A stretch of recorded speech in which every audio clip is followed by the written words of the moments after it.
राजनीति भोपाल के लिए यह गर्व का क्षण है, जहां की ज्वेलरी डिजाइनर श्वेता पाठक ने दुनिया के सबसे प्रतिष्ठित फैशन आयोजन पेरिस फैशन वीक 2025 में भाग लेकर वैश्विक मंच पर स्वदेशी उत्पादों की भव्यता प्रदर्शित की है।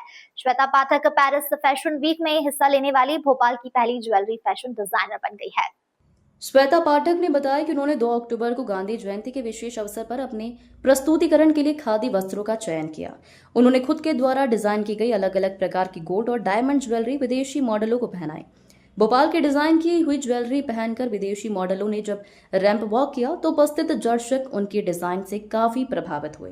पेरिस फैशन वीक से भाग लेकर भोपाल लौटी श्वेता पाठक ने बताया कि वह 2012 से इस फील्ड में काम कर रही हैं।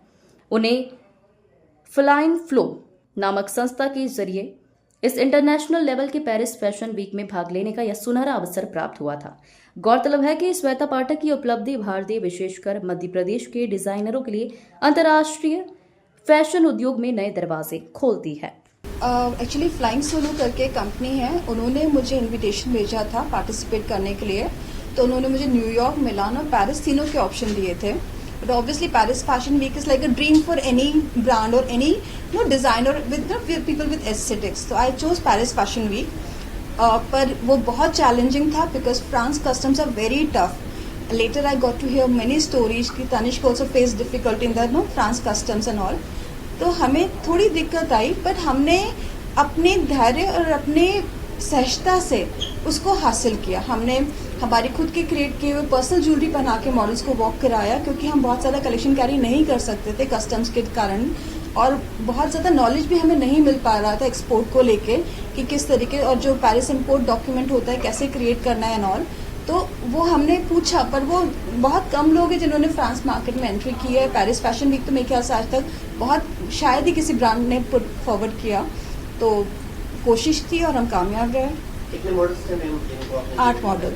हमने 6 मॉडल्स को टेस्ट किया था। वो यहीं के थे? नहीं, वो सब बाहर के। एक्चुअली जो फ्लाइंग सोलो कंपनी है वो खुद कास्टिंग करते हैं, फिर सारे डिजाइनर्स वहाँ पे सब साथ में इकट्ठे बैठते हैं, फिर वो डिजाइनर्स को मैच करते हैं, तो कोलैबोरेशन कराते हैं।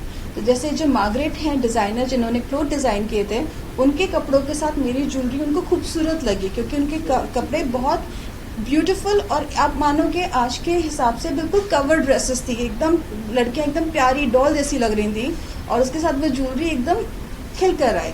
अब देखिए, ये अपने आप में एक बहुत कहते हैं ना किस्मत की बात है कि हमें वो अपॉर्चुनिटी मिली और हम वहाँ पे जा सके अपने कलेक्शन शोकेस करने के लिए। और जैसे मैंने कहा कि वो चलकर हमारे पास आए, उन्होंने खुद ही हमें अप्रोच किया, उन्होंने खुद ही हमें ग्रांट भी दिया वहाँ पे पार्टिसिपेट करने के लिए। तो जो उनकी टोटल फीस है उसमें से उन्होंने 2000 यूरोज का ग्रांट दिया हमें कि हम उनके साथ पार्टिसिपेट करें। और फिर जब इतने सारे डिजाइनर्स के बीच में एक बड़ी प्यारी सी जो फैशन डिजाइनर थी मार्गरेट, उनके क्लोथ्स के साथ हमारी ज्वेलरी को मैच किया, तो ये खुद दिखाता है कि हमारी ज्वेलरी कितनी खूबसूरत है कि वो उन्होंने इतनी बड़े डिजाइनर्स के साथ हमारी ज्वेलरी को मैच किया। क्या अंतर देखा आपने भारत में और वहाँ के डिजाइन में? देखिए, जिस फर्क आज आप लखनऊ फैशन वीक भी देख लो तो वो भी मॉडर्न है, आप पेरिस फैशन वीक देख लो तो वो भी मॉडर्न है।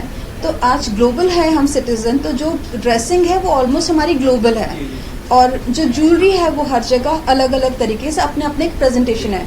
हम एक सोफिस्टिकेटेड कैडर को प्रेजेंट करते हैं। ज्वेलरी ले जाने में परेशानी हुई थी? हाँ, कस्टम में। और कस्टम में क्या आपने अपनी अंगूठी वहाँ? हाँ। तो क्योंकि हमें ये था कि हम इतना खर्चा करके वहाँ गए हैं, और वहाँ पे हमें रूल्स पहले उन्होंने बोला था, क्योंकि हम वहाँ ज्वेलरी बेचने नहीं गए, उन्होंने कहा आपको दिक्कत नहीं आएगी।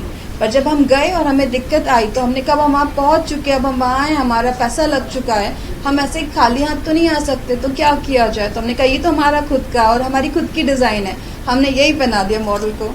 तो आप सर कौन-कौन से गोल्ड थे? नहीं, मेरी सारी ज्वेलरी गोल्ड, डायमंड, जेमस्टोन्स के साथ है। ये भी सब रियल है सारे। ये आपका अच्छा पुखराज है, ये आपका नीलम जो है ये सिलोन नीलम है, ये आपका कोलंबियन एमराल्ड है। तो हम हाई क्वालिटी जेमस्टोन्स यूज करते हैं खुद के लिए भी, हमारी ज्वेलरी के लिए भी। स्वदेशी हाँ, नहीं बिल्कुल हाँ। अब मैंने कहा ना, जैसे आज मैंने खुद खादी ड्रेस पहना है, और वहाँ पे भी मैंने खादी साड़ी पहनी, वहाँ पे मैंने इंडियन डिजाइनर ड्रेस पहनी, मैंने मार्गरेट की डिजाइनी, मैंने इंडियन डिजाइनर ड्रेस पहनी थी वहाँ पर, और मैंने इंडिया को रिप्रेजेंट किया था। कि मैंने कहा ना, लक्ष्य मैं नहीं बनाती, भगवान मेरे लिए बनाता है, मैं सिर्फ अपना 100% उस पर देती हूँ। जैसे ये चीज़ मेरे पास चल कर आई, फेमिना फैबुलस 2021 में उन्होंने हमें टॉप नेम में डाला, रिटेल ज्वेलर इंडिया अवार्ड में हमने 2 बार जीता। तो जैसे अपॉर्चुनिटीज हमें आती है, हम अपना 100% उस अपॉर्चुनिटी को देते हैं। अब मेरे पास टेड टॉक के लिए इनविटेशन है, तो देखते हैं हम आगे क्या करते हैं। हमने बैंगलोर फैशन वीक भी किया था लास्ट ईयर, और हमारा फोकस सिर्फ एक है, जैसे हम कपड़ों के क्राफ्टमैनशिप को वेटेज देते हैं, हम सब्यसाची को उनके कला के लिए सराहते हैं, हम ज्वेलरी ब्रांड्स भी अगर डिजाइनर स्पेसिफिक हैं और हम इतने एक्सक्लूसिव जेमस्टोन्स और एक्सक्लूसिव ज्वेलरी बना रहे हैं, तो हमें भी वो वेटेज मिलना चाहिए।